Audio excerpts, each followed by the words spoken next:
जोपर्यंत आम्हाला ओबीसीतूनच मराठा बांधवांना आरक्षण मिळणार नाही तोपर्यंत आम्ही इथून मुंबईतून हलणार नाही। त्याही आमदार खासदार मंत्र्याची जरांगे पाटलाच्या आरक्षणासंदर्भात पोस्ट करू नका।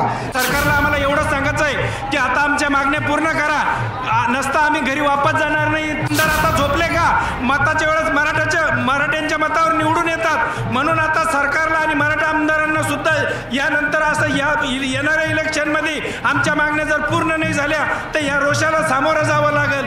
पानिपतच्या युद्धामध्ये जी नीती अवलंबली की मराठ्यांना उपाशी मारून ते युद्ध जिंकण्यात आलं, त्याच पद्धतीचं शासन हे अब्दाली शासन या ठिकाणी या सर्व आंदोलकांना दाबण्याचा प्रयत्न करतं।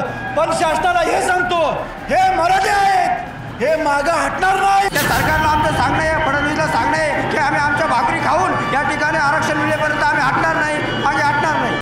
मनोज दादा राजकारणी माणूस नाही। मनोज दादाची एकच इच्छा आहे की या गोरगरीब मराठ्यांना आरक्षण मिळालं पाहिजे। आमच्या सुद्धा काही मराठे प्रस्थापित आहेत, त्या प्रस्थापित मराठ्यांनी सर्वसामान्य मराठ्यांची वाट लावली अक्षरशः। आज तुम्हाला माहीत असेल एवढ्या पावसात एवढ्या उपाशीपोटी मराठा सगळा स्टेशनवर झोपतोय। हे लोक आमचे मराठे काही प्रस्थापित मराठे खरोखर आमच्या डोळ्यातनं पाणी पडत होतं। पण हमला केला आणि आज आम्हाला 2 वर्ष झालं आरक्षण नाही दिलं, म्हणून आम्हाला दुसऱ्यांदा मुंबईला आलो। मागच्या वेळेस एकनाथ शिंदे सरकार असताना आम्हाला वाशीमध्ये जी अधिसूचना दिली, सगळे सोयरे कायदा लागू करतो म्हटलं आणि आमची फसवणूक केली। स्वतःच्या जीवावर आम्ही आहेत, पुन्हा शासनाने आमची काही व्यवस्था केली नाही। आम्हाला पाणी नाही, तर चहा नाही, नाश्त्याची तर हॉटेल पूर्ण बंद केली शासनानं। इतका आमच्या अत्याचार करत आहे शासन। मुघल शासन परत चांगलं होतं, पण हे शासन अजिबात चांगलं नाही। पाण्याची बॉटल भेटत नाही, सगळे हॉटेल रस्त्यावरती सगळे बंद केले त्यांनी। आता आम्ही इथं काय प्यायचं काय खायचं, आता आम्ही मुंबई इथून सोडणार नाही। इथं वडापाव सुद्धा बंद केला आहे। कोकणातून आम्ही संभाजी ब्रिगेडच्या माध्यमातून त्याला सशस्त्र पाठिंबा देतोय आणि आज जे काही सुशिक्षित बेरोजगार लोक आहेत त्यांना जॉब नाही। मराठा समाजावर सतत अन्याय होत आहे। मराठा समाजाची छोटीशी मागणी सुद्धा सरकार जर पूर्ण करत नसेल तर याला फार मोठा मराठा समाजामध्ये असंतोष निर्माण होईल आणि त्याचा विस्फोट होईल आणि मुंबई बंद होण्याची शक्यता आहे। जोपर्यंत आम्हाला ओबीसीतूनच मराठा बांधवांना आरक्षण मिळणार नाही तोपर्यंत आम्ही इथून मुंबईतून हलणार नाही, हा संपूर्ण मराठा बांधवांचा ठाम निर्धार आहे। आणि जोपर्यंत आरक्षण आणि तुमच्या चॅनलच्या माध्यमातून मी मराठा बांधवांना एक सांगू इच्छितो की कोणत्याही आमदार खासदार मंत्र्याची जरांगे पाटलाच्या आरक्षणासंदर्भात पोस्ट करू नका। त्यांनी तुम्हाला पाठिंबा दिला म्हणजे काय आपल्या समाजावर उपकार केले नाहीत। त्यांना जर खरंच मराठा समाजाचा कैवार असेल तर त्यांनी त्यांच्या पदाचा राजीनामा द्यावा आणि जोपर्यंत मराठा समाजाला आरक्षण मिळणार नाही तोपर्यंत पद स्वीकारू नाही। त्या आमदार खासदारांचे आपण स्वागत करू। सर, मैदानाच्या बाहेर यायला मैदानात पूर्ण पाणी साचलेलं आहे। तुमच्या चॅनलच्या माध्यमातून सरकारला आम्हाला एवढं सांगायचं आहे की आता आमच्या मागण्या पूर्ण करा, नसता आम्ही घरी वापस जाणार नाही। तिथं मैदानात पूर्ण पाणी साचलेलं आहे, तिथल्या झोपायची व्यवस्था नाही, संडासची व्यवस्था नाही, कुठं जेवण्याची व्यवस्था नाही, कुठं पाणी नाही। आणि या तुमच्या चॅनलच्या माध्यमातून परत एक सांगणं आहे की मराठा आमदार आता झोपले का? मताच्या वेळेस मराठ्यांच्या मतावर निवडून येतात, म्हणून आता सरकारला आणि मराठा आमदारांना सुद्धा यानंतर असं येणाऱ्या इलेक्शनमध्ये आमच्या मागण्या जर पूर्ण नाही झाल्या तर या रोषाला सामोरं जावं लागेल। एक मराठा आंदोलक हे बाहेर गर्दी कशामुळे करतात? मनोज दादांनी सांगितलेलं आहे की शांततेत आंदोलन करायचं आहे आपल्याला। आणि काय झाले, काल 2 दिवस झाला आम्ही इथं आलो, 2 दिवसापासून इथं कसली खाण्याची सोय नाही, पाणी नाही प्यायला, हॉटेल चालू नाहीत, काय नाही। आणि आमच्या मराठी माणसाचे इतके खूप हाल झाले तिथं 2 दिवसात, तरी पण आम्ही 1% तो मागं सरकणार नाहीत। आम्ही मराठा आरक्षण घेणार म्हणजे घेणार। ओबीसी जे शासनानं जे ह्याचं धोरण काढलंय चेपवायचं आणि संपवायचं, त्या धोरणाच्या विरोधात गर्दी दिवसांदिवस वाढायला लागल्या। काल जे शासनानं प्रकार केला, इथले स्थानिक लेवलच्या हॉटेल आणि इथल्या फुटपाथवर अन्न देणाऱ्या लोकांना दबाव टाकून त्यांनी जे घरला पाठवलं आणि सगळं बंद करण्याचा प्रयत्न केला। एक प्रकारे पानिपतच्या युद्धामध्ये जी नीती अवलंबली की मराठ्यांना उपाशी मारून ते युद्ध जिंकण्यात आलं, त्याच पद्धतीचं शासन हे अब्दाली शासन या ठिकाणी या सर्व आंदोलकांना दाबण्याचा प्रयत्न करतं। पण शासनाला हे सांगतो, हे मराठे आहेत, हे मागं हटणार नाहीत। या दिवसांदिवस जेवढं तुम्ही दाबण्याचा प्रयत्न करशील तेवढा उसळून या मुंबईच्या कडाकोपरीत दडलेला किंवा या महाराष्ट्रात दडलेला मराठा उसळून या ठिकाणी रेल्वे स्टेशन मध्ये गर्दी काय करताय? रेल्वे स्टेशन मध्ये गर्दी करत नाही। रेल्वे स्टेशन मध्ये जे या ठिकाणी थांबलेले लोक नाहीत, जी बेलापूर नवी मुंबई या ठिकाणी जी थांबलेली लोक आहेत ती या ठिकाणी आल्यात। गर्दी करण्याचं कारण नाही किंवा आम्हाला स्थानिक लोकांना त्रास द्यायची इच्छा नाही, फक्त या शासनानं लवकरात लवकर समजून घेऊन आम्हाला मराठ्यांना आरक्षण द्यावं हीच एवढी आमची इच्छा आहे। आणि त्या व्यतिरिक्त मनोजदादा जरांगे यांनी लोकसभेला आपला प्रभाव दाखवला होता, पण तुम्हाला माहीत असेल विधानसभेला मनोजदादा जरांगे साहेबांनी अजिबात भाग घेतला नाही। त्यामुळं मनोजदादा राजकारणी माणूस नाही। मनोजदादाची एकच इच्छा आहे की या गोरगरीब मराठ्यांना आरक्षण मिळालं पाहिजे। आमच्या सुद्धा काही मराठे प्रस्थापित आहेत, त्या प्रस्थापित मराठ्यांनी सर्वसामान्य मराठ्यांची वाट लावली अक्षरशः। आज तुम्हाला माहीत असेल एवढ्या पावसात एवढ्या उपाशीपोटी मराठा सगळा स्टेशनवर झोपतोय। हे लोक आमचे मराठे काही प्रस्थापित मराठे एसीत झोपतात। साहेब आम्ही खरोखर दिवसभर उपाशी राहिलो, काल पावसात भिजलो, आम्हाला राहायची व्यवस्था नव्हती, पण सुदैवानं डॉक्टर विश्वजित कदम यांना आमच्या ज्या काही लोकांनी कॉन्टॅक्ट केला त्यांनी खरोखर आम्ही त्यांचे आभारी आहे की त्यांनी आमची भारती विद्यापीठमध्ये राहायची सोय केली।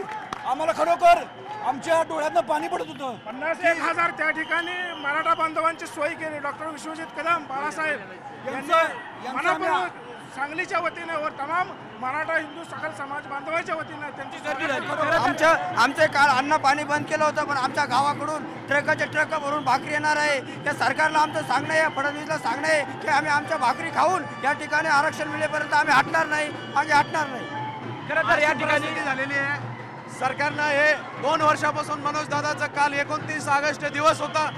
2023ला आंतरवाली सराटीला या ठिकाणी उपोषण चालू होतं। त्यावेळेस आमच्या माता भगिनीवर हरिपाठ आणि शांततेने उपोषण चालू असताना सरकारने हमला केला आणि आज आम्हाला 2 वर्ष झालं आरक्षण नाही दिलं, म्हणून आम्हाला दुसऱ्यांदा मुंबईला आलो। मागच्या वेळेस एकनाथ शिंदे सरकार असताना आम्हाला वाशीमध्ये जी अधिसूचना दिली सगळे सोयरे कायदा लागू करतो म्हटलं आणि आमची फसवणूक केली। परत आम्ही आज आझाद मैदानावर उपोषणासाठी कालपासून बसलेले आहे मनोजदादा। आणि जर का मनोजदादाचा आम्हाला आदेश आहे शांततेने आपण या ठिकाणी सर्व शांततेच्या पद्धतीनेच मराठा सेवकांना सुद्धा विनंती केलेली आहे की आपलं आंदोलन शांततेच्या पद्धतीने झालं पाहिजे, आपला कोणाला त्रास नाही झाला पाहिजे। सरकारनं आमची विनंती आहे, आम्हाला मुंबईच्या लोकांना त्रास द्यायची इच्छा नाही। मुंबईची लोक आमचीच आहेत, महाराष्ट्रातलीच लोक आहेत, त्यांना त्रास द्यायची आमची इच्छा नाही। आणि काल दादानी सुद्धा सांगितलंय कुठल्याही मुंबईकराला त्रास झाला नसला पाहिजे, कारण कुठल्याही मुंबईकराला त्रास झाला नसला पाहिजे हे दादाने पण डिक्लेअर केलं। जर दादानी सांगितलं तर ही मुंबई पेटू शकते। या शासनानं दखल घ्यावी। दादा हा लोकशाहीनं लढणारा माणूस आहे। जर दादांनी आक्रमक भूमिका घेतली असती तर सगळी मुंबई बंद पडली असती, पण दादांनी कधीही लोकशाही मार्ग व्यतिरिक्त कुठला आंदोलन अवलंबलेलं नाही। स्वतःच्या जीवावर आम्ही आहेत, पुन्हा शासनाने आमची काही व्यवस्था केली नाही। आम्हाला पाणी नाही, तर चहा नाही, नाश्त्याची तर हॉटेल पूर्ण बंद केली शासनानं।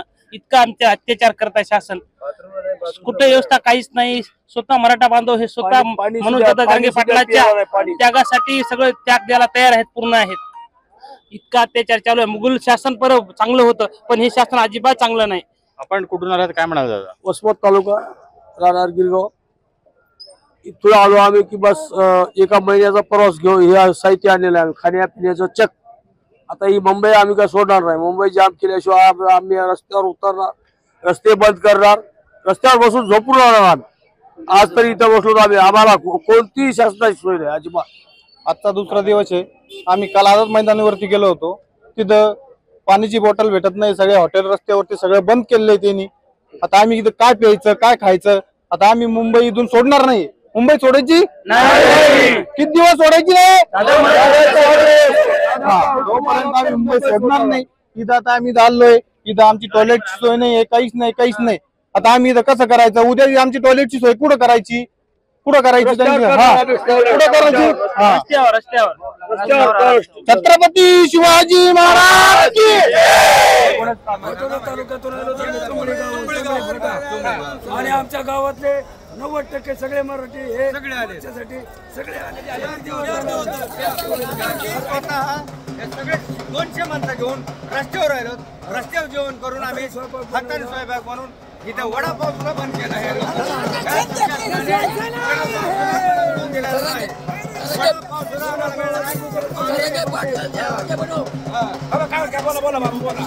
आम्ही आरक्षण घेतल्याशिवाय हलणार नाही. आम्ही सच्चे भाऊ आणि सगळे बऱ्याची अंमलबजावणी केल्याशिवाय राहणार नाही. आज मनोजदादांनी जो निर्णायक क्षणी हा लढा आणून ठेवलाय त्यांना आम्ही कोकणातून पूर्ण समर्थन देतोय. त्या संदर्भात आम्ही गेल्या वेळी त्या समर्थनाचं 1 दिवसाचं लाक्षणिक उपोषण देखील घेतलं होतं. आणि गोर गरीब मराठ्यांना आज आरक्षणाची खरोखर गरज आहे. आज बघितलं तर सिव्हिल इंजिनियर आणि शिकलेली मुलं बेकार फिरतात. आज आम्हाला आणि 10-12 हजार पगारावर नोकऱ्या करतात. त्यांचं करिअर उद्ध्वस्त होण्याच्या वाटेवर आहे. आणि अशा परिस्थितीत आज जर मनोजदादा समाजासाठी जर मुंबईसारख्या ठिकाणी जाऊन आमरण उपोषण करत असतील तर आम्ही देखील त्यांच्या समर्थनार्थ हा मोर्चाला आम्ही सपोर्ट करतो. आम्हाला आरक्षणाचं हवंय ते कोणते कुणबी मराठा द्या किंवा सर्वसमावेशक तोडगा काढून कुठल्याही याच्यातून आरक्षण द्या. पण आज आमच्या मुलाबाळांसाठी आरक्षणाची खरोखर गरज आहे. मनोजदादा जरांगेंचं आजचं जे आंदोलन कालपासून जे चालू झालंय त्याचा आमच्या कोकणातून आम्ही संभाजी ब्रिगेडच्या माध्यमातून त्याला सशस्त्र पाठिंबा देतोय. आणि आज जे काही सुशिक्षित बेरोजगार लोक आहेत त्यांना जॉब नाहीत आणि त्याच्यामुळं आता हा माझा पुतणे आहे तो सिव्हिल इंजिनियर आहे पण त्यालाही जॉब नाही. तो पण असाच भरकटत कुठेतरी फिरत राहतोय. आणि उगाच नेत्यांच्या पाठीमागे फिरण्यापेक्षा आम्ही समाजाच्या पाठीमागे फिरून आम्ही आज त्यांना समर्थन देतोय. आणि उद्या आम्हाला आरक्षण मिळेल असं आम्हाला त्यांच्या माध्यमातून वाटतंय. नक्कीच एक वर्ग असा आहे ती शक्यता नाकारता येत नाही. गोष्टी नाकारता येणार नाही. काही मराठ्यांचं असं म्हणणं आहे की आम्हाला मिळालं तर मराठा म्हणूनच आरक्षण द्या नाही तर आम्हाला इतर कोणत्याही कोट्यातून आरक्षण नको. आता त्या मराठ्यांचं तसं म्हणणं असेल कदाचित त्यांना मिशीला पीळ देऊन ते वावरत असतील त्यांना कदाचित गरजही नसेल. पण आज खरोखर तळागाळात जाऊन जर आपण बघितलं तर खरोखर आज मराठ्यांना ही आरक्षणाची गरज आहे. ते कोणत्याही कोट्यातून आमचं तर म्हणणंच आहे सर्वसमावेशक सर्वांनी एकत्र बसा सर्व पक्षांनी एकत्र बसा आणि सर्वसमावेशक तोडगा काढून हा विषय एकदा मिटवा आणि मराठ्यांना आरक्षण द्या असं आमचं म्हणणं आहे.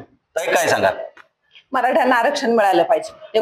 कुणबी मराठा म्हणून कुणबी असो किंवा मराठा असो. कारण सध्या पाहिलं तर ज्यांना आरक्षण आहे त्यांची मुलं वाटतं उच्च पदावर आहेत. मराठ्याच्या मुलांना चांगली मार्क्स मिळून सुद्धा ते उच्च पदावर नाही जाऊ शकत कारण आरक्षण नाही. आरक्षणाची गरज आहे. ज्याला गरज आहे त्यांना ते मिळालं पाहिजे.